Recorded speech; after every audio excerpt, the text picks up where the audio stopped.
শুরু করছি বাংলা বলছে।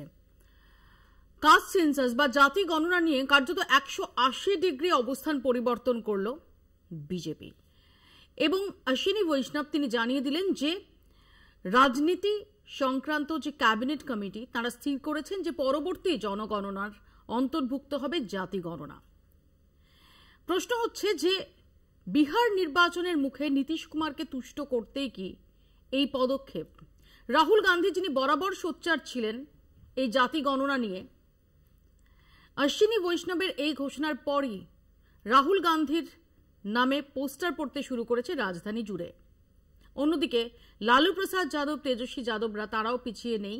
এই জাতি গণনাকে কেন্দ্র করে তার কৃতিত্ব নেওয়ার জন্য রীতিমতো হুড়োহুড়ি পড়ে গেছে। কিন্তু প্রশ্ন উঠছে যে কেন বিজেপি হঠাৎ জাতি গণনার প্রশ্নে তাদের অবস্থান একদম 180 ডিগ্রি বদল করলো?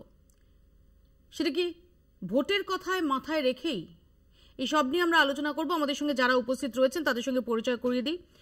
আমাদের সঙ্গে রয়েছেন কংগ্রেসের পক্ষ থেকে আশুতোষ চ্যাটার্জি, বামেদের তরফ থেকে মোহাম্মদ শফিউল্লাহ, রয়েছেন আইনজীবী তৌসিফ আহমেদ খান এবং আমাদের সঙ্গে যোগ দিচ্ছেন অভ্র সেন বিজেপির পক্ষ থেকে এবং রাজনৈতিক বিশ্লেষক শম্পা সেন।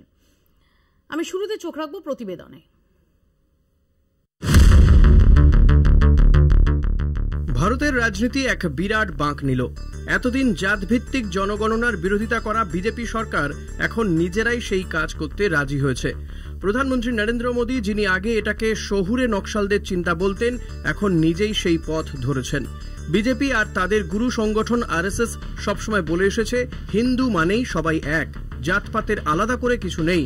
তারা বলেছে জাত নিয়ে কথা বললে হিন্দুরা ভাগ হয়ে যাবে, মুসলিমরা জয় পাবে। এভাবেই তারা জাতপাত নিয়ে কথা বলা মানুষদের দেশদ্রোহী বলেছে। কিন্তু এখন কি হলো? যেই রাহুল গান্ধী জোরে জোরে জাত গণনার দাবি জানাচ্ছিলেন তাকেও গালি দিচ্ছিল বিজেপি। এখন তার দাবি মানতে বাধ্য হলো মোদী সরকার। উত্তরপ্রদেশের মুখ্যমন্ত্রী আদিত্যনাথ বলেছেন বাড়বে তো কাটবে, মানে জাত অনুসারে অধিকার চাইলে মর যেতে হবে। কি ভয়ঙ্কর কথা! যারা নিজেদের হিন্দুর সেবক বলে তারা নিজেদের হিন্দু ভাইদেরকেও হুমকি দিচ্ছে। বিজেপি চায় না মানুষ জানতে পারুক কে কত পিছিয়ে, কে কত বঞ্চিত। কারণ জানলে সবাই নিজেদের অধিকার চাইবে, তখন আর শুধু উচ্চ বর্ণের লোকেরা সবকিছু দখল করে রাখতে পারবে না। বিজেপি আর আরএসএস সব সময় চায় জাত ভুলে হিন্দু হোক, কিন্তু সেটা তখনই যখন দলিত, ওবিসি, আদিবাসীরা নিজেদের ন্যায্য পাওনা না চায়। মজার ব্যাপার হলো মোদী নিজেই নিজের জাত ওবিসি বলে ভোট চেয়েছেন। বিজেপি সব নির্বাচনে জাত ধরে ধরে ভোট চায়, কখনো কুর্মী, কখনো যাদব, কখনো প্যাটেল। তাহলে ওদের জাত নিয়ে সমস্যা ঠিক কোথায়? যখন কেউ অধিকার চায় তখনই ওদের গায়ে আগুন ধরে। 2024-এ বিজেপির অবস্থা কেমন সবাই দেখেছে। সামনে বিহার নির্বাচন, যেখানে জাতি সবচেয়ে বড় ফ্যাক্টর। তাই মোদী বাধ্য হয়েছেন জাত গণনার অনুমোদন দিতে। এটা আদর্শের জন্য নয়, এটা নিজের গদি বাঁচানোর জন্য। আরএসএস মুখে বলছে জাত গণনা হোক বৈজ্ঞানিকভাবে, রাজনীতি না হোক, কিন্তু আসলে ওদের গায়ে জ্বালা ধরেছে। কারণ ওদের অখণ্ড হিন্দু রাষ্ট্র গড়ার স্বপ্নে ফাটল ধরছে। মোদী আর বিজেপি নিজেরাই নিজেদের মুখোশ খুলে দিয়েছে। এতদিন জাত নিয়ে যারা মানুষকে ভয় দেখিয়েছে, আজ তারাই জাত গণনা করতে বাধ্য হয়েছে। এটা রাহুল গান্ধীর জয়, সাধারণ মানুষের জয়। জাত থাকবে, অধিকার থাকবে। বিজেপি যতই ঢাকঢোল বাজাক, সত্যিটা সবাই বুঝে গেছে। ওরা শুধু ভোটের জন্য ধর্ম, জাত, মন্দির এসব ব্যবহার করে। মানুষের জীবনের উন্নয়ন ওদের আসল লক্ষ্য নয়। এখন প্রশ্ন হলো, এই জাত গণনার দাবিতে বিজেপি কি সত্যি বিশ্বাস করে, নাকি আবারও জনগণকে বোকা বানানোর চেষ্টা করছে? কলকাতা টিভি। আমি আশুতোষের কাছে শুরুতে আসবো। আশুতোষ, হঠাৎ আমরা দেখতে পাচ্ছি যে বিজেপির এই জাতি গণনা নিয়ে এত অনীহা ছিল, সেই বিজেপি হঠাৎ জাতি গণনার ব্যাপারে এত তৎপর, এবং সেটা ঘটনাচক্রে বিহার নির্বাচনের মুখে দাঁড়িয়ে। এ দুটো কি নিছক কি কাকতালীয়? হঠাৎই কি জাতি গণনা প্রসঙ্গে কেন্দ্রীয় সরকার বা বিজেপি তাদের কোনো শুভবুদ্ধির উদয় হয়েছে? দেখো, প্রথমে বলি, প্রতিবেদনে যা দেখলাম ওখানে একটা বিহার নির্বাচনের ছবি দেখালেন। মোদীজি বসে আছেন ওখানে, পাশে নীতিশ কুমার গল্প করছেন। ব্যাপার হচ্ছে তখন পেহেলগাঁওতে আমাদের যারা টেররিস্টরা অ্যাটাক করে আমাদের ভাইদের মারছিল, বোনেদের মারছিল, যাই হোক, এখন ব্যাপার হচ্ছে যে অল পার্টি মিটিং তখন ওই চলছিল। না ওনাই তো কোনো কথা বলেননি। এবার আসি, তোমাদের প্রথমে জানতে হবে যে কংগ্রেসের তৈরি করা আধার কার্ড সেই সময় কিন্তু বিজেপি বিরোধিতা করেছিল, তারপরে এসে কিন্তু করেছে। ঠিক সেইভাবে রাহুল গান্ধী প্রতিনিয়ত দিনে দুপুরে প্রত্যেক দিন রাস্তায় নেমে পার্লামেন্টের ভেতরে বাইরে কাস্ট সেন্সাস নিয়ে কথা বলেছেন, লড়াই করেছেন। আজকে চাপে পড়ে এই মোদী সরকারকে করতে হচ্ছে। এবং কিন্তু তার সাথে একটা কথা জুড়ে দিই, এই কাস্ট সেন্সাস কবে হবে সেটা কিন্তু বলছেন না, ডেট অ্যান্ড টাইম কিন্তু পাওয়া যাচ্ছে না, এটা কিন্তু আশ্চর্য। এবং দুটো তথ্য তোমাকে দিয়ে রাখি যেটা বিজেপি ফ্লোট করছে বাজারে, সেটা হচ্ছে কংগ্রেস প্রেসিডেন্ট মাল্লিকার্জুন খাড়গে 2 বছর আগে চিঠি লিখেছিলেন এই মোদী সরকারকে যে ভাই তোমরা কাস্ট সেন্সাসটা করো এবং জেনারেল সেন্সাসও করো। কিন্তু 2 বছর পরে আজকে আমরা শুনতে পাচ্ছি এতগুলো আওয়াজ করছেন, কথা বলছেন, কেন উনি তো কথা বলেন না। সমস্যা এইটা। তোমাকে বলি, এই যে সার্ভেটা করবে মৌপিয়া, সার্ভেটা করতে গেলে একটা ফান্ডস লাগে। এই বাজেটে কিন্তু কোনো ফান্ড অ্যালোকেশন সেইভাবে দেখা যায়নি। তো এই সার্ভেটা কিভাবে হবে? তার কারণ মোদী সরকার সবসময় পলিটিক্সে ব্যস্ত, রিয়ালিস্টিক মেজার্সে কোনো দিকে মাথা নেই। কেন? কাস্ট সেন্সাস মানে এটা কি? কাস্ট সেন্সাস মানে হলো সোশিও ইকোনমিক যে প্ল্যাটফর্ম, সেখানে দাঁড়িয়ে আমাদের মানুষরা কেরম রয়েছেন সেটা একটা জানার পদ্ধতি, যেটা রিয়ালিস্টিক অ্যাপ্রোচ। মানুষ জানতে চায় যে এই যে সারাদিন ধরে এই যে কাস্ট বেস পলিটিক্স চলছে এই মোদী সরকারের জমানায়, সেখান থেকে দাঁড়িয়ে অ্যাকচুয়াল কি অবস্থা ওবিসিদের, যারা এসসি এসটি আমাদের ভাই বোনেরা রয়েছে। এখন রোহিত ভেমুলার কথা বললে রেগে যাবে বিজেপি হঠাৎ করে, কিন্তু তাদের যে আজকের দিনের অবস্থা, যেটা তেলেঙ্গানায় আমরা করতে পেরেছি, সাকসেসফুলি করতে পেরেছি, এবং তেলেঙ্গানার যে রিপোর্ট, এটা একটা ব্লুপ্রিন্ট, এটা একটা মডেল। সেই জায়গায় রাহুল গান্ধী এটাও বলেছেন যে আমরা এই সরকারকে সহযোগিতা করব করার জন্য, কিন্তু এই সরকার তো বলতে চাইছে না যে ডেট অ্যান্ড টাইমটা কবে হবে। আমি একটু অভ্রর কাছে আসবো। অভ্র, আমি শুধু একটু মনে করিয়ে দিই যে সদ্য সমাপ্ত যে মহাকুম্ভ আমরা দেখলাম, সেই মহাকুম্ভের ক্ষেত্রে আরএসএস এর যে লক্ষ্যটাই ছিল যে এই যে একটা সামগ্রিকতা, অর্থাৎ আরএসএস মনে করে যে হিন্দুদের এক করার ক্ষেত্রে এই যে জাতি বিভাজন, সেটা একটা অন্তরায়। সবাই মিলে গিয়ে মহাকুম্ভে স্নান করছেন, এর মাধ্যমে একটা খুব খুব সাটলি হিন্দু ঐক্যের একটা চিত্র সেটা তুলে ধরার একটা প্রয়াস আরএসএস এর তরফ থেকে হয়েছে। ঠিক তার মাস দুয়েকের মধ্যেই আমরা দেখতে পাচ্ছি যে জাতি গণনা নিয়ে এত বড় একটা সিদ্ধান্ত, সেটা কি নীতিশ কুমারকে তুষ্ট করতে বিহার নির্বাচনের মুখে, নাকি রাহুল গান্ধীর চাপে? প্রথমেই আমি বলি যে কাস্ট সেন্সাস যেটা, সেটা ভারতবর্ষে প্রথম হয়েছিল এবং একবারই হয়েছিল, সেটা হচ্ছে 1931 সালে। এবং কাস্ট সেন্সাসের যে ডেটাটা বেরিয়েছিল সেটা কিন্তু পাবলিক করা হয়নি। এবং তারপর এবার সেন্সাস অ্যাক্ট আসে 1948, এবং তার উপর ভিত্তি করে কিন্তু সেন্ট্রালি সেন্সাস করা হয়। এবার আমার জেনে আমাকে বারবার বলা হলো যে বিজেপি তো রেগে যাবে। রাগ আমার হয়নি, আমার বরং মজাই হয়েছে যে কংগ্রেস যারা কাস্ট সেন্সাস নিয়ে এত বড় বড় ডায়লগ দিচ্ছে, তারা কাস্ট সেন্সাস এবং কাস্ট সার্ভে এই দুটোর মধ্যে ডিফারেন্সটাই বোধহয় এখন অব্দি ঠিক করে বুঝে উঠতে পারে। কারণ কংগ্রেস প্রবক্তা বারবার করে সেন্সাস এবং সার্ভেকে গুলিয়ে দেয়। আমি সেটা একটু ক্ল্যারিটি দিয়ে আপনার প্রশ্নের উত্তরে আসছি। কাস্ট সেন্সাস যে জিনিসটা রয়েছে সেইটা করে হচ্ছে সেন্ট্রাল গভর্নমেন্ট এবং with standardized procedures without any fault. আর স্টেট গভর্নমেন্ট লেভেলে যদি কোনো প্রাইভেট পার্টিকে ইনক্লুড করেও করা হয় সেটাকে বলা হয় কাস্ট সার্ভে। এবং কাস্ট সেন্সাসের কিন্তু আইনি বৈধতা রয়েছে, কারণ সেন্সাস অ্যাক্ট 1948টা রয়েছে। কাস্ট সার্ভে যেটা স্টেট গভর্নমেন্ট করতে পারে, সেটার কিন্তু কোনো আইনি বৈধতা নেই। আর কংগ্রেস প্রবক্তাকে আমার একটা প্রশ্ন থাকলো, পরের বার বলার সময় উনি নিশ্চয়ই সেই উত্তর দেবেন। হ্যালো, হ্যাঁ অভ্র, শুনতে পাচ্ছি, কিন্তু তোমাকে দেখার ক্ষেত্রে একটু সমস্যা হচ্ছে। হ্যাঁ, আমার এখানে আমি যেখানে রয়েছি সেখানে একটু পাওয়ার ফেলিয়ার হয়েছে, তো আমি বলছি সরি ফর দ্য ডিসরাপশন। আমার বক্তব্য হচ্ছে যে কর্ণাটকায় 2015 সালে তারা কাস্ট সার্ভে করবে বলেছে। 2015 থেকে আজকে 2025 হয়ে গেছে।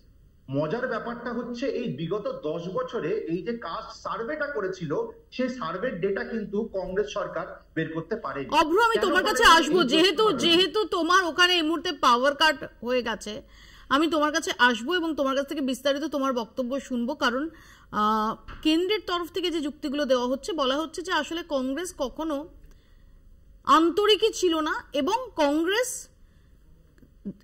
কাস্ট সার্ভে আর কাস্ট সেন্সাস এই দুটোকে গুলিয়ে ফেলছে। আমি আসবো এই প্রসঙ্গে, তার আগে আমি একটু আলবার্টের কাছে যাই। আলবার্ট, প্রথম কথা যে 2019 সালে যদি পার্লামেন্ট ইলেকশনটা যদি আমরা দেখি, তাহলে সেই সময় থেকে দেখা যাবে যে বিজেপি বিরোধী যে ব্লক, সেই ব্লক থেকে বারে বারে আওয়াজ উঠেছিল এই কাস্ট সেন্সাসের কথা। এবং ইন্টারেস্টিংলি তখন দেখতাম আমাদের দেশের বর্তমান প্রধানমন্ত্রী বিভিন্ন সভা সমাবেশে বলতেন যে ভারতবর্ষে তার কাছে নাকি 4টেই জাতি। তিনি বলতেন যে একটা জাতি হচ্ছে কৃষক, তরুণ এবং মহিলা এবং যুবকের কথা বলতেন। এবং এই বিজেপি শাসনে খুবই ইন্টারেস্টিং দেখা গেছে যে যুবদের স্বাধীনতার এত বছর পরে যুবদের কাজ নেই, হাতরাস দেখিয়ে দিয়েছে মহিলাদের কি অবস্থা, কৃষক আন্দোলন বুঝিয়ে দিয়েছে কৃষকের জন্য মোদী সরকারের কি ভাবনা চিন্তা, এবং সর্বোপরি এই যে ভারতবর্ষটাকে যে জায়গায় নিয়ে গেছে, নতুন করে কোনো গিমিক তার হাতে নেই। কিন্তু যে ঘোষণা করেছে, এই ঘোষণা তো বারে বারে, বিশেষ করে যেমন ইন্ডিয়া ব্লকের নেতা রাহুল গান্ধী তো নিজে ভারত জোড়ো যাত্রার সময় রাস্তায় দাঁড়িয়ে বলেছেন, এবং ইন্ডিয়া ব্লকের প্রত্যেকটা দল এই সময় স্পষ্টভাবে বলেছিল।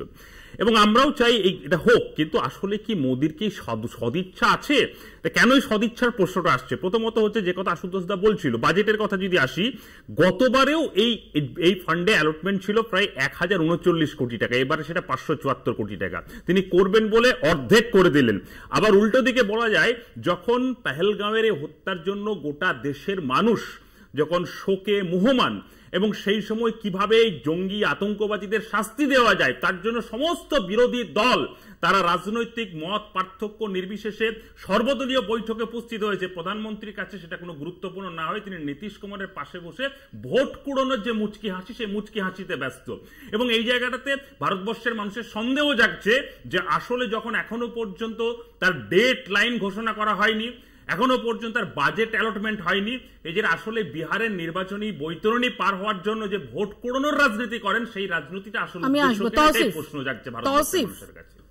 দেখুন, মন্ত্রী সাহেব, ইউনিয়ন মন্ত্রী, উনি কি বললেন যে to ensure social fabric is not disturbed by politics, caste enumeration should be done transparently and included in census. তার মানে এই যে গত 5 বছর থেকে কর্ণাটকা, বিহার, অন্ধ্রপ্রদেশ, তেলেঙ্গানা কাস্ট সার্ভে এরা যেটা করে রেখেছে, যে যখন এই সার্ভেগুলো হয়েছিল তখন নন বিজেপি গভর্নমেন্ট স্টেটে ছিল। তার মানে বিজেপি দেখছে যে নন বিজেপি গভর্নমেন্ট যতগুলো কাস্ট সার্ভে করেছে ও কেউ ভরসা করবে না, ও নিজের একটা সেন্সাস ইনক্লুড করবে। এটা একটা বড় স্টেপ। ঠিক আছে, কাস্ট সেন্সাস আমরা কেন করতে চাইছি, বা সংবিধান আমাদের কি বলছে? কাস্টটাকে তো আমরা অ্যাবলিশ করতে চাইছিলাম। সংবিধান আর্টিকেল 17 আনটাচেবিলিটিকে প্রহিবিট করলো। আর্টিকেল 15 বলছে যে কাস্ট বেসড কোনো ডিসক্রিমিনেশন হবে না। 1992 ইন্দাস সাউনি জাজমেন্ট আছে, যেখানে বলা হয়েছে যে যখনই আমি রিজার্ভেশন দিচ্ছি, কোটা দিচ্ছি, সেটা 50% শুড নট ক্রস 50% জেনারেল ক্যাটাগরির জন্য, এটা ধ্যান রাখতে হবে। তাহলে এই কাস্ট বেস সেন্সাস বিজেপি কি পলিটিক্যাল রাজনীতিক লাভ দেখার জন্য করছে, যে আমি ভোটটাকে ট্যাপ করব, না সত্যি কোনো একটা ওয়েলফেয়ার স্কিম আনার জন্য করছে? মানুষদের যে ব্যাকওয়ার্ড ক্যাটাগরি বা ব্যাকওয়ার্ড লোক যারা আছে তাদেরকে ইকুয়াল অপরচুনিটি দেওয়ার করার জন্য, এখানে একটা বড় কোয়েশ্চেন মার্ক রয়েছে। যদি গভর্নমেন্ট কোনো একটা ওয়েলফেয়ার স্কিম নিয়ে আসতে চাইছে আর লোকদেরকে সাহায্য করতে চাইছে, তার জন্য ওদের কাছে ডেটা আছে, স্টেট গভর্নমেন্ট থেকেও নিতে পারে। কিন্তু আসল মোটিভটা কি বিজেপি ভাবছে যে এই কাস্ট বেস ডেটা নিয়ে গেলে আমি কি ট্রাইবাল ভোটকে ট্যাপ করব, আমি কি ওবিসি ভোটকে ট্যাপ করব? কেন ভেরি কেয়ারফুলি এটা করতে হবে? কেন আমরা সুপ্রিম কোর্টের জাজমেন্টের যে 50% যে ক্যাপ আছে সেটাও ব্রিচ করতে পারে যখনই আমি রিজার্ভেশনে যাব, যখনই আমি ওবিসির ভিতরে সাব ক্যাটাগরিতে যাব। আর দ্বিতীয় কথা হচ্ছে যে এই সার্ভে শুধু করলে হয়? আমরা দেখলাম যে সাচ্চার কমিটি রেকমেন্ডেশন আছে, কতটা গভর্নমেন্ট ওটা এক্সিকিউট করলে, কংগ্রেস গভর্নমেন্ট হোক বা বিজেপি গভর্নমেন্ট হোক। সেইভাবে আমরা সেন্সাস করব যখন কাস্ট বেসে, তো নিশ্চয়ই একটা আবার কাস্ট নিয়ে কথা হবে গোটা দেশে। কাস্ট মানে অ্যাওয়ারনেসটা হবে যে তুমি এই কোন কাস্ট, তুমি ব্যাকওয়ার্ড, আমি ফরওয়ার্ড, এইসব নিয়ে তো আবার এখানে একটা ডেঞ্জারাস পাথ আছে, যেটা আমরা বেশিভাবে দেখি উত্তরপ্রদেশ বা বিহারে, যে একটা কাস্টের লোক একটা পার্টিকে ভোট করবে। এরকম হয়, it is a reality, political reality. We see Yadav vote কোন পার্টিতে যাবে, নন যাদব ভোট কোন পার্টিতে যাবে, এসব আমরা দেখতে রয়েছি, আমরা দেখেছি। তো ডাউটফুল বিজেপি অ্যাকচুয়ালি কি করতে চাইছে। প্রথমে তো টার্গেট করে দিল স্টেটকে, বলছে যে না ওটা রিলায়েবল না, আমরা ট্রান্সপারেন্ট ভাবে সেন্সাসে এটাকে জড়িয়ে দেবো। তাহলে এখনো এটা কি মানে ওর ব্লুপ্রিন্টটা কি? আমি আসবো, আমি অপর কাছেও আসবো, তার আগে একটু সম্পাদের কাছে আসি। যে সম্পাদের নেপথ্য থেকে একেবারে রাজনৈতিক অঙ্ক, ভোটের অঙ্ক, আরো নির্দিষ্ট ভাবে বলতে গেলে ভোটের অঙ্ক। মৌপিয়া, আমাদের প্রত্যেকটি দলই স্বাভাবিকভাবেই একটা ভোটের অঙ্ক মাথায় রেখেই এগোয়। আমাদের বিগত দিনের অভিজ্ঞতায় দেখেছি যে ভারতবর্ষের স্ট্রাকচারটা এখনো পর্যন্ত এতটা সামন্ততান্ত্রিক, এতটা জাত ভিত্তিক হওয়া সত্ত্বেও কিন্তু বেশিরভাগ দলই সেই ভোটের অঙ্ক মাথায় রেখে এগোয়। আমাদের এই যে দাবি কাস্ট সেন্সাসের মাথায় রাখতে হবে যে 1931-এ শেষ একটা গণনা হয়েছিল যেটা ব্রিটিশ আমলে, তারপরে কিন্তু ভারতবর্ষের প্রকৃত ছবিটা কি এই সম্পর্কে আমাদের তেমন কোনো ধারণাই নেই। শুধু বিভিন্ন তথ্য, বিভিন্ন খবর উঠে আসে যেগুলো ভয়ঙ্কর। এবং এক্ষেত্রে একটা জিনিস লক্ষ্য রাখার যে শুধুমাত্র হিন্দুদের মধ্যেই এই সমস্যা নয়, জাত ভিত্তিক যে বিভিন্ন শ্রেণী নির্ধারণ করা হয় সেটা নয়, এখানে কিন্তু মুসলমানদের মধ্যেও বিভিন্ন ওবিসি ক্যাটাগরি রয়েছে।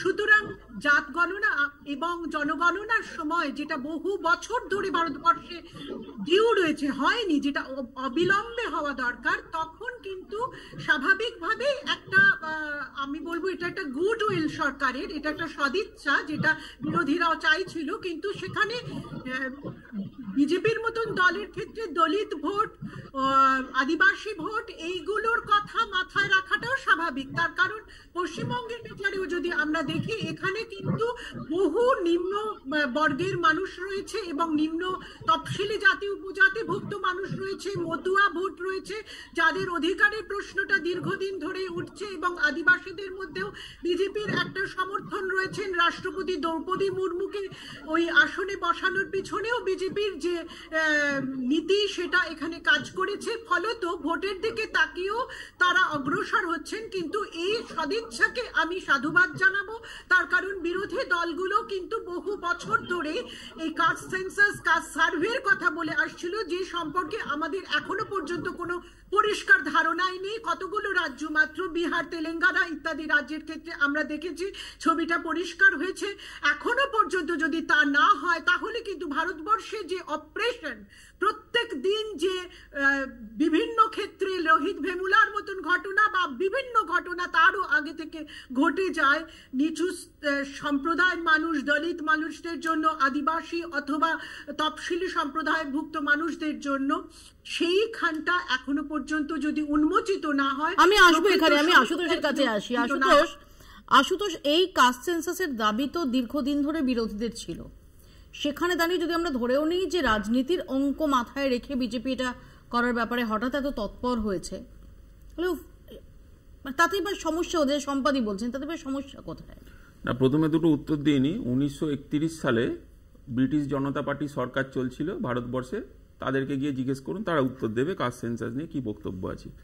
আর কর্ণাটকায় 2015 পরে কিন্তু বিজেপি সরকার ছিল, ভুলে গেলে হবে না। তো তারা কেন বার করেনি, তাদেরকে উত্তর দিতে হবে। এখন তুতু মেয়েতে আমরা যেতে চাইছি না, তার কারণ আমাদের প্রধানমন্ত্রীকে যতবারই জিজ্ঞেস করা হয়েছে উনি বলেছেন যে 4টে জনজাতি আছে, পঞ্চম, ষষ্ঠ, সপ্তম উনি জানেন না বা জানতে ইচ্ছে করেননি কখনো। এখন ব্যাপার হচ্ছে আমরা 50% ক্যাপটাকে সরাতে চাইছি। মানুষের খুব পরিষ্কারভাবে যে বিহারের যদি তুমি স্ট্যাটাস দেখো, ওবিসি, এসসি, এসটি যারা পড়ছে 63%, কোথাও 59%, তাদের যে সোশিও ইকোনমিক কন্ডিশন যেটা সরকার দেখাচ্ছিল সেটা কিন্তু নয়। আনএমপ্লয়মেন্ট যদি তুমি দেখো হাইয়েস্ট, এবং গোটা ভারতবর্ষে এখন আনএমপ্লয়মেন্টের ওয়েভ চলছে, মোদিজির ওয়েভ চলছে। তো এইখানে দাঁড়িয়ে প্রথমেই আমরা বলতে চাই যে আনএমপ্লয়মেন্ট সরানোর জন্য কোন কোন পদক্ষেপ নেবে, সোশিও ইকোনমিক স্ট্যাটাসে দাঁড়িয়ে যে স্ট্র্যাটা তৈরি হয়েছে, যে ডিভিশন তৈরি হয়েছে, সেটাকে আমাদের ফুলফিল করার দায়িত্ব এই সরকারকে নিতে হবে। তার কারণ তারা দেশ চালাচ্ছেন, তারা নিজেরাই গর্ব করে বলেন আমরা এত সিট পেয়েছি। এবার তোমায় বলি, দেখো বিজেপি এমপি তেজস্বী সূর্য কি বলছে 31/10/2023 বলছে যে এই যে কাস্ট বেস ডিভিশন, এই যা যা ওনারা পদ্ধতি করছেন, এটা নাকি আরএসএস বিজেপি মানেন না। এটা ওনার পোস্টে রয়েছে সোশ্যাল মিডিয়াতে, একটু দেখে নিতে বলবেন। বিজেপির যিনি লাইট অফ হয়ে গেল, আবার লাইট জ্বললো দেখলাম, তাকে জিজ্ঞেস করবেন। এখন লাইট অফ, এমনি সরকারটা তো লাইট অফ করেই দিয়েছে আমাদের। এখন ব্যাপার হচ্ছে এই কাস্ট বেস সিস্টেমে আবার উনি কিছুদিন যেই কাজ যখন হলো, যখন সরকার বললেন হ্যাঁ আমরা করব চাপে পড়ে, হঠাৎ করে উনি আবার সোশ্যাল মিডিয়ার ফেসবুক পোস্টে বলছেন যে না, দারুণ কাজ করেছেন এনডিএ গভর্নমেন্ট, ব্যাপক একটা উন্নয়ন হচ্ছে। কিন্তু আমরা বলতে চাইছি যে দেখুন, ওই আমার ছোট ভাই অভ্র অনেক স্ট্যান্ডার্ড প্রোটোকলের কথা বলছি, 1948 সালের এক। আমি শুধু একটাই কথা বলবো বিজেপির নেতাদের, ভাই ডেট অ্যান্ড টাইমটা বলো। ছোট্ট একটা বিরতির পর ফিরছি, দেখতে থাকুন বাংলা বলছে। ফিরে এলাম বিরতির পর। যেটা আমরা আলোচনা করছিলাম যে এখন বিজেপির দাবি যে কংগ্রেস আগাগোড়া নাকি এই জাতি গণনার বিরোধিতা করেছে। আসলে এটা বিজেপির সদিচ্ছারই ফল যে এরকম একটা সিদ্ধান্ত নেওয়া হয়েছে। অন্যদিকে যেটা আগেই বললাম যে রাহুল গান্ধীর নামে রীতিমতো পোস্টার পড়ছে। রাহুল গান্ধী তিনি কি বলেছেন তাও আপনাদের দেখাবো, তবে তার আগে একটু আপনাদের দেখাবো যে বিহার ভোটের আগে এই পদক্ষেপ, এই টাইমিংটা, এটা কি সত্যি কাকতালীয়? দেখুন, জনগণনায় জাতভিত্তিক গণনা অন্তর্ভুক্ত করার সিদ্ধান্ত নিয়েছে কেন্দ্রীয় সরকার। এই সিদ্ধান্ত ঘোষণার সঙ্গে সঙ্গেই রাজনৈতিক মহলে শুরু হয়েছে কৃতিত্ব কাড়াকাড়ি। একদিকে কংগ্রেস বলছে এটি রাহুল গান্ধীর দীর্ঘদিনের দাবির ফলাফল, অন্যদিকে বিজেপি বলছে কংগ্রেস তো বরাবরই জাত গণনার বিরোধিতা করে এসেছে। বুধবার কেন্দ্রীয় মন্ত্রী অশ্বিনী বৈষ্ণব জানান, রাজনৈতিক বিষয়ক মন্ত্রিসভা কমিটি জাতভিত্তিক গণনার প্রস্তাব অনুমোদন করেছে। এই সিদ্ধান্তকে বড় নীতিগত পরিবর্তন হিসেবে দেখা হচ্ছে। কংগ্রেস নেতা জয়রাম রমেশ বলেন, রাহুল গান্ধীজি বলেছিলেন গণনা শুরু করুন, তখন শাসক দল উপহাস করেছিল, কিন্তু আজ সরকার সেই পথেই হাঁটছে। তিনি এটিকে কোটি কোটি মানুষের লড়াইয়ের জয় ও সামাজিক ন্যায়ের পথে এক বড় পদক্ষেপ বলেও দাবি করেন। স্বাধীনতার পর থেকে বিভিন্ন কংগ্রেস সরকার জাতিভিত্তিক জনগণনার বিরোধিতা করেছে। 2010 সালে তৎকালীন প্রধানমন্ত্রী ডক্টর মনমোহন সিং লোকসভায় আশ্বাস দিয়েছিলেন যে জাতি গণনার বিষয়টি মন্ত্রিসভায় বিবেচিত হবে। তবুও শেষ পর্যন্ত কংগ্রেস সরকার শুধুমাত্র একটি সমীক্ষা চালায়, যেটি পরে social economic and caste census নামে পরিচিত হয়।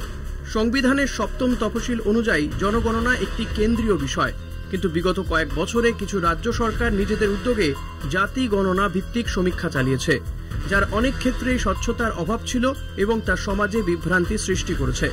নতুন জাতীয় জনগণনায় জাত ভিত্তিক গণনা যুক্ত করার মাধ্যমে মোদী সরকার একটি স্বচ্ছ ও সর্বজনীন প্রক্রিয়া নিশ্চিত করতে চায়। এই পদক্ষেপে জাতি সম্পর্কিত তথ্য সরকারিভাবে সংগৃহীত হলে সমাজের দুর্বল শ্রেণীগুলোর জন্য আরও কার্যকর নীতি নির্ধারণ সম্ভব হবে। মোদী সরকার আগেও আর্থিকভাবে দুর্বল সাধারণ শ্রেণীর জন্য 100% সংরক্ষণ চালু করেছিল। বিজেপির আইটি সেলের প্রধান অমিত মালব্য পাল্টা বলেন, কংগ্রেস কখনোই জাতভিত্তিক গণনার পক্ষে ছিল না।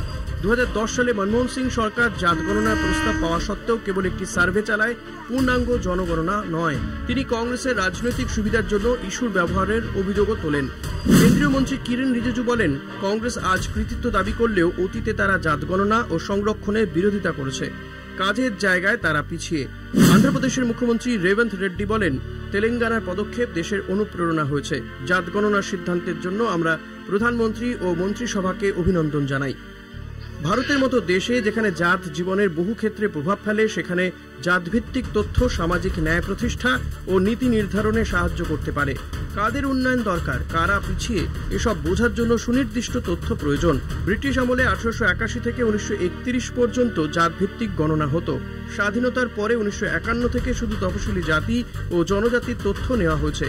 দীর্ঘদিন থেমে থাকা এই প্রক্রিয়া হঠাৎ এখনই কেন শুরু হলো? আগামী নির্বাচনের কথা মাথায় রেখে কি রাজনৈতিক লাভের আশাই পদক্ষেপ, নাকি সত্যি সামাজিক ন্যায় প্রতিষ্ঠার উদ্দেশ্যে এই উদ্যোগ? কলকাতা টিভি। আমি অভ্রর কাছে আসব। অভ্র, আমি ধরে নিলাম যেটা একদমই সদিচ্ছার ফসল, সেখানে তো প্রশ্ন থাকে যে আমরা সাম্প্রতিক অতীতে কি কি দেখেছি, যে কোনো টাইম ফ্রেম নির্দিষ্টভাবে নেই।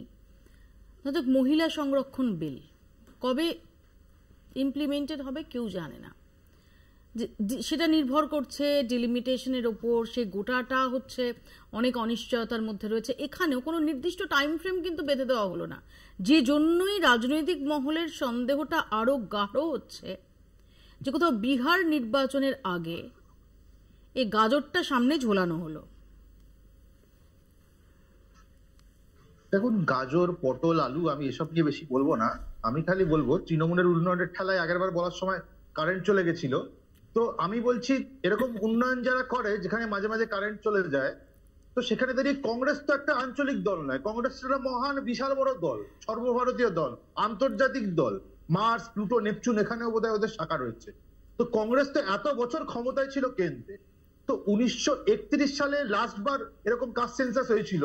তারপরে 1947 থেকে এত বছর টানা যখন তারা এখানে সরকারে ছিল, কেন্দ্র সরকারে ছিল, তখন তাদের কি বাত্তি গুল হয়ে গেছিল?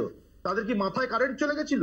তাহলে এখন এই যে রাহুল গান্ধীকে এরকম করে একটা আইডলাইজ করার চেষ্টা, এটা তো খুব একটা দাঁড়াচ্ছে না বিষয়টা। আর দাঁড়াচ্ছে না আরেকটা কারণে কেন বলুন তো? আপনারাই একটু আগে প্রতিবেদনে দেখালেন 2010 সালে ডক্টর মনমোহন সিং নিজে এই কথা বলেছিলেন যে কাস্ট সেন্সাস ওনারা করবেন। 10 থেকে 14 অব্দি তো ক্ষমতায় ওনারা ছিলেন। ততদিন কি ছিল? আবার কি কংগ্রেসের মাথায় কারেন্ট চলে গেছিল? এই প্রশ্নগুলো থাকে। আমি আরো দুটো তথ্য দিচ্ছি। ছত্তিশগড় এবং রাজস্থান, এই দুটো জায়গায় তারা বিধানসভা ভোটের আগে আগে দাবি করেছিল কাস্ট সার্ভে করবে। তার সার্ভে কিন্তু তারপরে আমার প্রশ্ন হচ্ছে, যদি তাদের সদিচ্ছাই থেকে থাকে তাহলে ভোটের আগাদ দিয়ে খালি দাবিগুলো কেন বলুন তো? কেন কাস্ট সার্ভের দায়িত্ব এটা যেন আবার গুলিয়ে দেওয়া না হয়? কাস্ট সার্ভের কথা বিধানসভা ভোটের আগে আগে কংগ্রেস করেছে, কেন অন্য সময় করেনি? ভোটের আগে কেন করেনি? আর আপনার প্রশ্নে একদম স্পেসিফিক্যালি আমি আসি, বিহারে ইলেকশনে এর আগে আমরা অনেকবার জিতেছি। আমাদের কাস্ট সেন্সাস করে জিততে হয়নি। আমরা সামগ্রিকভাবে মানুষের যে উন্নয়ন করেছি। এখানে বলে রাখি যে ঠিকই বিহারে এর আগে অনেক নির্বাচন গেছে, ঠিকই নীতিশ কুমারকে বিভিন্ন শিবিরে বিভিন্ন সময় দেখা গেছে, কিন্তু খুব ভালো করে জানো অভ্র যে 2024-এর 4 জুনের পর বিজেপির কাছে এই মুহূর্তে নীতিশ কুমারকে তুষ্ট রাখাটা কতটা জরুরি। 2024-এর ইলেকশনের পর আপনারা তো খুব বোঝাতে চাইছেন যে 2024-এর ইলেকশনে এমন হয়েছিল যেন কংগ্রেস পুরো পৃথিবীর ক্ষমতায় চলে এসেছিল, বিজেপি সব জায়গায় হেরে গেছে। না না না, এনডিএ ক্ষমতায় এসেছে তো, এনডিএ ক্ষমতায় এসেছে তো। বলেও মুফিয়া দিয়ে আমাকে একটু কাইন্ডলি বলতে দিন। হ্যাঁ, আমাকে কাইন্ডলি বলতে দিন। না না, এনডিএ তো প্রায় হেরেই যাচ্ছিল, কংগ্রেস ক্ষমতায় চলেই এসেছিল। এটা যদি মেনেও নি না, তারপরেও যে জায়গায় জায়গায় বিধানসভা ইলেকশন এতগুলো রাজ্যে হয়েছে, সেখানকার রেজাল্ট কি হয়েছে আমরা দেখেছি। আমি খালি বলছি যে বিহার ইলেকশনের সঙ্গে কাস্ট সেন্সাস যেটা সেন্ট্রালি হবে, এটাকে যোগ করার কোনো যৌক্তিকতা থাকতে পারে না। বরং প্রশ্নটা এই জায়গায় যে কংগ্রেস যারা নাকি রাস্তায় রাস্তায় গলিতে গলিতে বাড়িতে বাড়িতে পোস্টার মেরে বেড়াচ্ছে, তারা এত বছর এটা করেনি কেন? তার মানে তাদের কি কোনো সদিচ্ছা ছিল না? 2010 সালে আর কাজের বেলা তদানীন্তন প্রধানমন্ত্রী তিনি আশ্বাস দেওয়া সত্ত্বেও কেন পরের 4 বছরে এটা হলো না? দেখো, লাইট জ্বালার পরে একবারও কিন্তু বলছে না ডেট অ্যান্ড টাইমটা কবে হবে কাস্ট সেন্সাসে। এতগুলো কথা বললো কংগ্রেস, এই হ্যানা ত্যানা, ওর যা সিনিয়র লিডাররা বলছে ও একই কথা বলছে, কিন্তু একবারও বলছে না ডেট অ্যান্ড টাইম। আমি বলছি দুটো কথা ভাই, এই যে 4 বছর কংগ্রেসের কথা বলছে, যে 11 বছর লাগলো মোদিজির। ওনার কি সত্যি মাথাটা আনা হয়েছে মার্চ থেকে, না মাথাটাই ছিল না? এটা মানুষ প্রশ্ন করছে। 11 বছর লাগলো এটা কফ করতে, মানে বলতে 11 বছর সময় লাগলো, সেটা নিয়ে কোনো আলোচনা হবে না। আচ্ছা, তোমাকে 3-4টে পয়েন্ট একটু তোমার জেনে রাখা দরকার। শোনো, পোস্ট ম্যাট্রিক স্কলারশিপ কত কমেছে? 15% ট্রাইবেলদের জন্য, জেনে রাখো। 20% কাট কোথায় হয়েছে? না সেন্ট্রাল স্কিম ফর দালিত উমেন, কারা করেছে? মোদী সরকার, জানো। আরো 40% কাট কোথায়? না যারা এসসি তাদের যে ন্যাশনাল স্কলারশিপ হয় সেখানে কাট হয়েছে। 12% ক্রাইম রেট বেড়েছে এসসি উমেনদের ওপরে, 32% বেড়েছে ট্রাইবালদের ওপরে ক্রাইম রেট। এগুলো নিয়ে বলবে না কাস্ট সেন্সাস কি এমনি এমনি চাওয়া হচ্ছে? এখানে ভোটের রাজনীতি আপনারা খুঁজছেন, আমরা খুঁজছি না। আমরা বলছি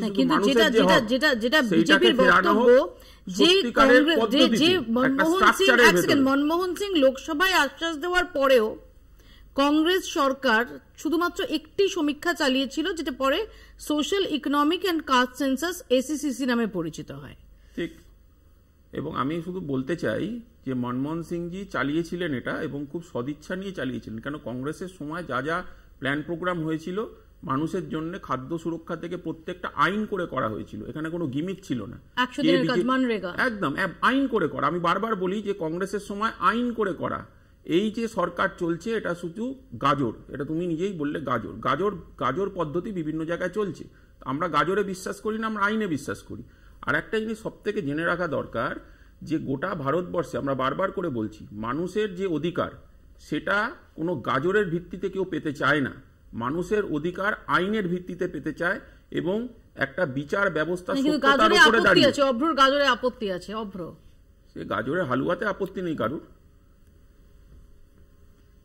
না আমি বলছি আশুতোষ দা সবই ঠিক আছে, গাজর আলু পটল ঝিঙে এই নিয়ে আমরা আলোচনা নিশ্চয়ই 100 বার করবো। সেটারও দাম কিন্তু এখন বেড়ে গেছে তোমার আমলে, মোদী সরকারের আমলে এইসব জিনিসেরও দাম প্রচুর বেড়ে গেছে। চিনির দাম বেড়েছে, দুধের দাম বেড়েছে, যার যা যা ভেজিটেবলস এর কথা বলছে সব জিনিসের দাম বেড়েছে। বলো, কোনো অসুবিধা নেই, বলো। আমি ওর সময় বলিনি তো, আমি তো বাইরে রয়েছি। একটু প্রশ্নটা শুনে নাও দাদা। 1947 সালে আমরা ইন্ডিপেন্ডেন্ট, 48 সালে সেন্সাস অ্যাক্ট হলো। তো 48 সাল একটা তোমরা তৈরি করলে, বিশাল কাজ করেছো, ভালো কাজ করেছো। যে তারপরে এত বছর তো তোমরা ক্ষমতায় ছিলে, এতবার টার্ম তোমরা পেয়েছো, তখন তোমরা কাস্ট সেন্সাস করোনি কেন বলতো? এই প্রশ্নের উত্তর বাজপেয়ীজিকে জিজ্ঞেস করেছো না? এত বছর তোমরা ছিলে, করোনি কেন? এগুলো বাজপেয়ীজিকে জিজ্ঞেস করো, উনি কি উত্তর দিচ্ছে তারপরে জেনে বলছি। এটা বলতে হবে তো। আমি আসবো এক সেকেন্ড, আমি একটু অ্যালবার্টের কাছে আসি। অ্যালবার্ট, কেন এটা এতটা ইম্পর্টেন্ট হয়ে দাঁড়াচ্ছে? সেটা কি শুধুমাত্র ভোটের অঙ্কের কথা মাথায় রেখে, নাকি আসলে এই তথ্যগুলো যদি সরকারিভাবে সংগৃহীত হয় তাহলে এই যে সমাজের যে উইকার সেকশন, তাদের পিছিয়ে পড়া যে অংশ, তাদের জন্য নির্দিষ্টভাবে তাদের জন্য কি পলিসি হবে সেটা আরো সুনির্দিষ্টভাবে করা যাবে, সেটাকে আরো কাস্টমাইজ করা যাবে? প্রথম কথা হচ্ছে কেন্দ্রের মোদী সরকার ঘোষণা করেছে এবং আমরা সকলেই চাই তার একটা টাইম ফ্রেম ঘোষণা করুক এবং দ্রুততার সহিত হোক এবং স্বচ্ছতার সহিত হোক। কারণ এই জাতভিত্তিক যে গণনা, এই গণনাটা ভীষণভাবে প্রয়োজন, সামাজিকভাবে প্রয়োজন এবং অর্থনৈতিকভাবে প্রয়োজন। কারণ এই অর্থনৈতিক এবং সামাজিক কি অবস্থার মধ্য দিয়ে আমাদের দেশের একটা বড় প্রান্তিক মানুষ কি অবস্থা সেটা জানা খুব জরুরি। তার মধ্য দিয়েই সামাজিক যে ন্যায় যে প্রকল্প, সেই প্রকল্পগুলোর মধ্য দিয়ে তাদেরকে যে বুস্ট আপ করা যেতে পারে, এটা হচ্ছে উদ্দেশ্য হওয়া উচিত। এবার দেখো, এই কারণে টাইম ফ্রেম নেই এবং আজকের বিজেপি যেভাবে বারবার বলার চেষ্টা করছে যে কংগ্রেস কেন করেনি, কংগ্রেস প্রায় 13-12 বছর হয়ে গেল কংগ্রেস ক্ষমতায় নেই। লাস্ট 1931 সালে বিজেপির সঙ্গে ব্রিটিশদের জোট ছিল, তখন ওরা করেছে, ঘোষণা করেছিল, খুব ভালো কথা। কিন্তু এখন যে ঘোষণা ওরা করলো, ঘোষণা টাইম ফ্রেম ওরা কিন্তু দিতে পারেনি। কিন্তু দেখো কি কারণে কেন রাজনৈতিক বাধ্যবাধকতার কথা বলছি, রাজনৈতিক বাধ্যবাধকতার কথা বলছি এই কারণেই, লাস্ট যে 2000, অব্র তুমি বাইরে আছো দাদা, তুমি বাইরে আছো, তুমি তোমার বলার সময় বললে তুমি বুঝতে পারো, শুনে নাও। লাস্ট যে 2024 সালের যে লোকসভা নির্বাচন, এই লোকসভা নির্বাচনের ম্যানিফেস্টোতে কিন্তু বিজেপির এটা ঘোষণা ছিল না। হঠাৎ করে করতে কেন হলো? কারণ 400 পারে স্লোগান দিয়েছিল এই বিজেপি, কিন্তু 4 জুনের রেজাল্টে যেটা দেখা গেল আসলে এটা এনডিএ নয়, নীতিশ নাইডু ডিপেন্ডেন্ট অ্যালায়েন্স তৈরি হয়েছে। আর নীতিশকে গোটা ভারতবর্ষের রাজনীতির মানুষ জানে যে পাল্টুরাম, কোথায় কি পাল্টি খাবে, পাল্টি খাওয়ার সাথে সাথে নরেন্দ্র মোদীর নিচের যে চাকাগুলো আছে চাকাটাও পাল্টি খেয়ে যেতে পারে। তাই বাধ্যতামূলক ভাবে এটা করতে বাধ্য হয়েছে। আর গত পরশুদিন রাত্রিবেলায় মোহন ভগবতের সঙ্গে দেখা করে, অর্থাৎ স্যারের কাছ থেকে অনুমতি নিয়ে এটা ঘোষণা করেছে। এবং আমরা চাইছি সদিচ্ছার মধ্য দিয়ে হোক, অন্য আর 5টা প্রকল্পের মতো যেন গাজর ঝোলানো না হোক, কবে হবে তার টাইম ফ্রেম ঘোষণা করবে। অশ্বিনী বৈষ্ণব কি বলেছেন একটু শোনাবো। To Constitution of India, census is a union subject. Some states have conducted surveys, I'm repeating the word, surveys, to enumerate castes. Some states have done this well, while some others have conducted such surveys purely from a political angle in a non-transparent way. Such surveys have created doubts in the society. Considering all these facts and to ensure that our social fabric is not disturbed by politics, caste enumeration should be transparently included. I'm emphasizing the word transparently included in the census instead of. একটু আপনাদের শোনাই বিরোধী দলনেতা রাহুল গান্ধী তার কি বক্তব্য। Speaker sir, देखिए जितना मेरा आप लोग इंसल्ट करना चाहते हैं आप खुशी से करिए, आप रोज करिए, मगर एक बात मत भूलिए, जाति जनगणना को हम यहाँ पास करके दिखाएंगे। धन्यवाद। जितना करिए। हमने कहा था कि कास्ट सेंसस को हम करवा के छोड़ेंगे, और हमने ये भी कहा था कि 50% की जो कैप है, जो आर्टिफिशियल दीवार लगा रखी है, उसको भी हम तोड़ के हटाएंगे। पता नहीं क्या हुआ, सडनली 11 साल बाद नरेंद्र मोदी जी कहते थे कि सिर्फ 4 जाते हैं, सडनली कास्ट सेंसस का अनाउंसमेंट किया। हम इसको सपोर्ट करते हैं, पूरी तरह सपोर्ट करते हैं, मगर हम टाइमलाइन चाहते हैं, हम जानना चाहते हैं ये कब तक होगा, और ये एक पहला कदम है। तेलंगाना एक मॉडल बना है कास्ट सेंसस के लिए, और वो ब्लूप्रिंट बन सकती है। অভ্র 30শে জুলাই 2024 রাহুল গান্ধী তিনি সংসদে দাঁড়িয়ে বলেছিলেন যে কাস্ট সেন্সাস আমরা করিয়েই ছাড়ব। 30শে এপ্রিল অশ্বিনী বৈষ্ণবের এই ঘোষণার পর রাহুল গান্ধী তিনি কি বললেন সেটা শুনলে। মফিয়া দিয়ে আমি আর কি বলবো, আমি প্রথমে যেটা বলেছিলাম আমি আবার রিপিট করছি, ওটা কাস্ট সেন্সাস আর কাস্ট সার্ভে দুটো আলাদা জিনিস। এই বেসিক ডিফারেন্সটা কংগ্রেস জানে না। কাস্ট সেন্সাসই তো করিয়ে ছাড়বেন বলেছিলেন রাহুল গান্ধী 30শে জুলাই, তারপর August, September, October, November, December, January, February, March, April, exactly 9 মাস। এক্স্যাক্টলি 9 মাস। দিদি দাঁড়ান, 11 বছরে যেটা হলো না রাহুল গান্ধীর করিয়েই ছাড়বো বলার 9 মাসের মাথায় যেটা হলো, আমার কাছে ক্লিয়ার নয়, কনসেপ্টটাই ক্লিয়ার নয়। আমাদের ডেটা টাইমটা ক্লিয়ার হচ্ছে না, কনসেপ্ট নিয়ে আলোচনা করছি। প্লিজ বুঝুন, caste survey is done at the state level. সব বুঝেছি ভাই, ডেটা টাইমটা বললেই তো মিটে যায়। কোনো লিগ্যাল বৈধতা নেই। ওরে রেল ধাক্কা মন্ত্রীকে বলো না। কিছু বোঝেনি, বোঝাচ্ছি, শোনো না, বোঝাচ্ছি। তুমি এটা তুমি অশ্বিনী বৈষ্ণবকে বোঝাও, রেল অ্যাক্সিডেন্ট কি করে কমাতে হবে। কথাটা শোনো, বুঝতে পারবে। তোমার সময় তুমি বলো, তোমার সময় তুমি বলো, আমার সময় তুমি বলো। এত তিরিং করলে তো মুশকিল, খুব মুশকিল।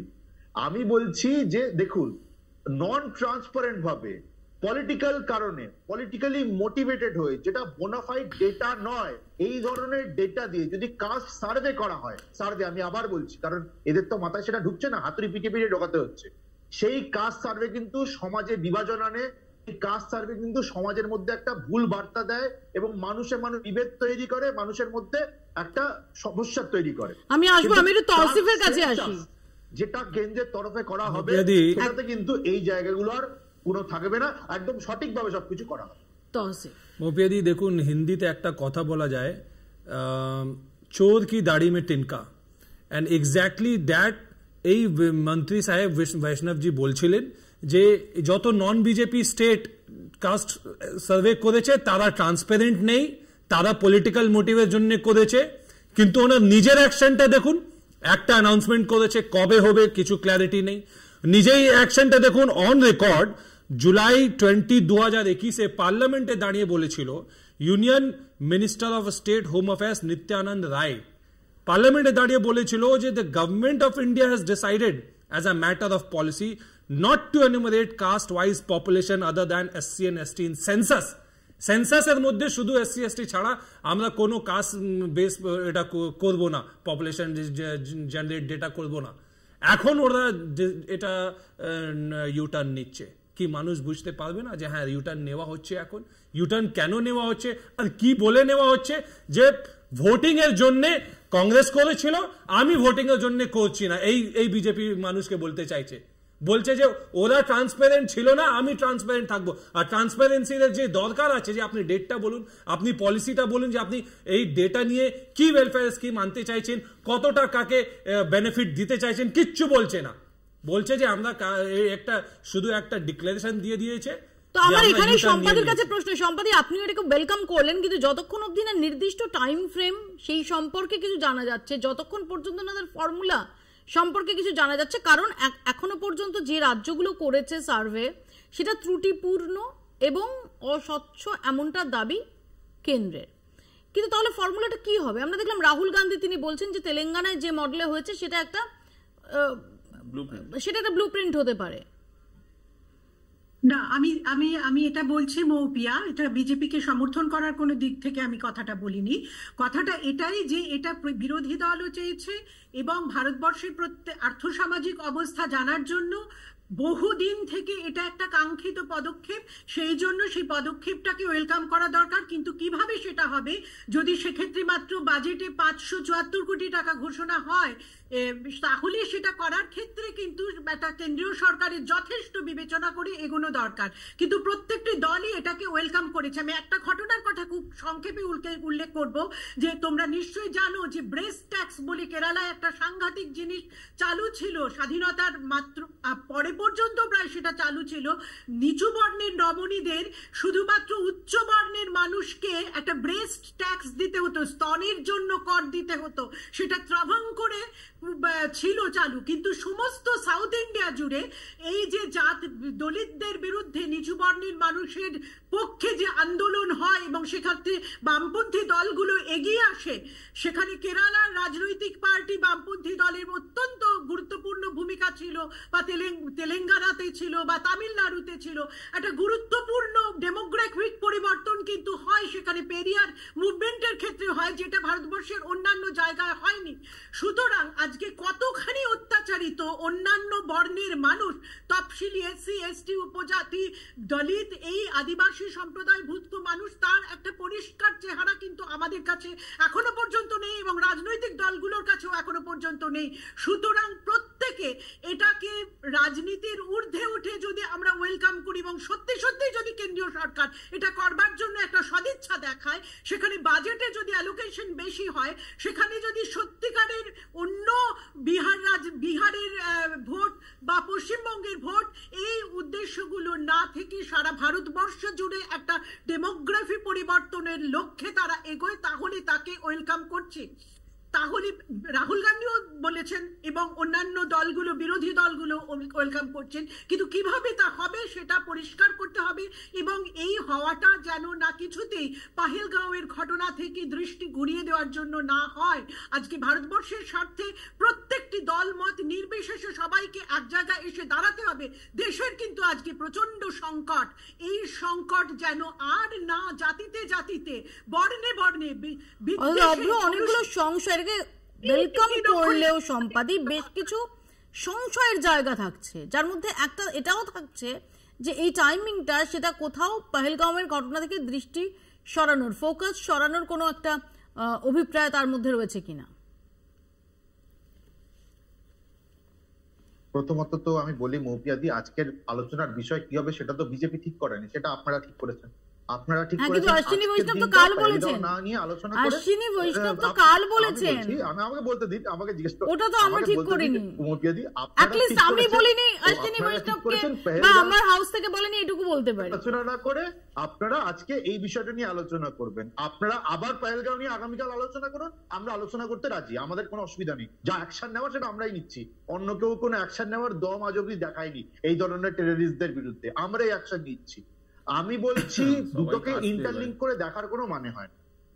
পহেলগাঁওতে যেটা ঘটেছে অত্যন্ত নক্কারজনক এবং আর্মিকে ফ্রি হ্যান্ড দেওয়া হয়েছে, যেই সময় তারা চায়, যেভাবে তারা চায়, যখন তারা চায়, যতটা তীব্রভাবে তারা চায়, তারা আমি আসবো আশুতোষ রিঅ্যাক্ট করতে চাই, রেসপন্ড করতে চাই। আমরা দেশের মানুষের সাথে, আর্মির সাথে, আমাদের নেতা রাহুল গান্ধী এই কথাই বলেছেন, তাই ওর যে কথাগুলো ঠিক ম্যাচ হচ্ছে না নেতাদের সাথে। যাই হোক, আমি যেটা বলি, এই যে অশ্বিনী বৈষ্ণবকে দেখালেন, উনি নাকি বলছেন এই কাস্ট সেন্সাস নিয়ে আলোচনা করছেন, এটা দিলীপ ঘোষ বললে মানাতো। অশ্বিনী বৈষ্ণব বলছে, এটা তো অদ্ভুত লাগছে, এত রেল অ্যাক্সিডেন্ট দিনের পর দিন বেড়ে চলেছে, রেল নিয়ে কোনো আলোচনা করছে না, কাস্ট সেন্সাস নিয়ে বেরিয়ে পড়েছে বাজার করতে। এখন আমরা দেখুন, যেটা শম্পাদেবী বললেন খুব বাস্তব, আমরা সবাই ওয়েলকাম করেছি অভ্র, আমরা বিজেপিকে ওয়েলকাম করেছি, কিন্তু বিজেপিকে সাথে জানতে চেয়েছি ওয়েলকামের সাথে সাথে একটা নোট আছে। নোটটা কি? Please give the date and time. তার কারণ জুমলাতে আর মানুষ যেতে চাইছে না, গাজর আর দেখতে চাইছে না। আমরা বলছি সময়টা বলুন না, সময়সূচিটা বলতে অসুবিধা কি রয়েছে? এটা কেন প্রধানমন্ত্রী বলছেন না? ওনার তো ইমিডিয়েটলি একটা প্রেস কনফারেন্স করে বা উনি যেরকম সেজে ঠেজে বসেন সেরকম একটা টোটাল একটা স্ট্রাকচার তৈরি করে বলে দেওয়া উচিত যে আমি এই সময় আমার এখানে অ্যালবার্টের কাছে প্রশ্ন যে অ্যালবার্ট কিন্তু শুধুমাত্র 1 সেকেন্ড 47 থেকে আরেক লাইন বলি, 47 থেকে ক্ষমতায় এত বছর বাজপেয়ীজি, আবার বলছি শ্রদ্ধেয় নেতা তোমাদের বিজেপি, উনি প্রধানমন্ত্রী ছিলেন দেশের, একটু ধৈর্য ধরো না, আমরা ধৈর্য ধরেই বলছি। এগুলো বাজপেয়ীজি যারা ক্যাবিনেটে এখনো বেঁচে আছেন, জীবিত আছেন, তাদেরকে গিয়ে প্রশ্ন করো তারা কি লিখে দিচ্ছে সেটা মানুষকে জানাবো। আমরা গোল গোল ঘুরতে চাই না। থামতে হবে।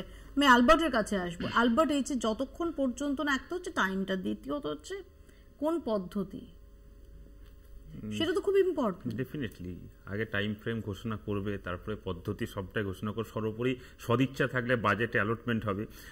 সম্পাদেবী বলছিলেন, খুব ভালো লাগছিল শুনে, যে পুরো দক্ষিণ ভারতে আজ থেকে যদি 100, 200, 300 বছর পিছনের দিকে ফিরে দেওয়া যায়, সেই সময় যে সামাজিক যে ডিসক্রিমিনেশনগুলো ছিল, সেই সময়কার যারা সোশ্যাল রিফর্মার জ্যোতির্বা ফুলে, সাবিত্রীবাই ফুলে, তাদের নেতৃত্বে যে লড়াইটা হয়েছে, পরবর্তীকালে বামপন্থীদের নেতৃত্বে যে লড়াইটা হয়েছে, তার মধ্য দিয়ে তো একটা আধুনিক ভারতবর্ষের দিকে আমরা এগিয়ে গেছিলাম। কিন্তু আজকে দেখা যায় নরেন্দ্র মোদীর ভারতবর্ষ বা শিবরাজ সিং চৌহানের ভারতবর্ষ বা মধ্যপ্রদেশে দেখা যায় যে দলিতদের ওপরে বিজেপি নেতারা কি জঘন্য উক্তি, জঘন্য ব্যবহারগুলো করে। এই কারণে স্পেসিফিকভাবে দরকার যে আজকে যে ভারতবর্ষ, সেই ভারতবর্ষে যে সামাজিক ন্যায়গুলোকে, অধিকারগুলোকে মিলিয়ে দেওয়ার জন্য সামাজিক এবং অর্থনৈতিক যে সমীক্ষা ভীষণভাবে জরুরি। এবং আমরা আশা করব যে বিজেপি অন্য অনেক বিষয়গুলোর মধ্যে জুমলা করেছে, এটাতে জুমলা না করে অন্ততপক্ষে সঠিক দিশা দিকে টাইম ফ্রেম ঘোষণা করুক। নিশ্চয়ই ওইটা ডিমান্ড থাকবে যে বিজেপি অ্যাডমিটেড পজিশন আছে যে চুনাবের সময় জুমলাবাজি হয়, যেভাবে বলেছিলেন যে 15 লাখ টাকা সবাইকে দিয়ে দেবো, তারপরে প্রেস কনফারেন্স মিডিয়া সামনে বসে অমিত শাহ নিজেই স্বীকার করেছিল সেটা একটা চুনাবি জুমলা। সেইভাবে এইটা যেহেতু জুমলা না প্রমাণ হয়ে যায়, এটা আবার মিসলিডিং না হয়ে যায় লোকদের জন্য, একটু কাইন্ডলি এটা ইলাবোরেট করে দাও যে কবে হচ্ছে, কি হচ্ছে, গভর্নমেন্টের পলিসি কি, এম কি, এই ডিক্লারেশন করে এম কি কি অ্যাচিভ করতে চাইছে সবকিছু বলে দাও। টাকা পার হেড এই অ্যামাউন্টের ব্ল্যাক মানি বাইরে রয়েছে।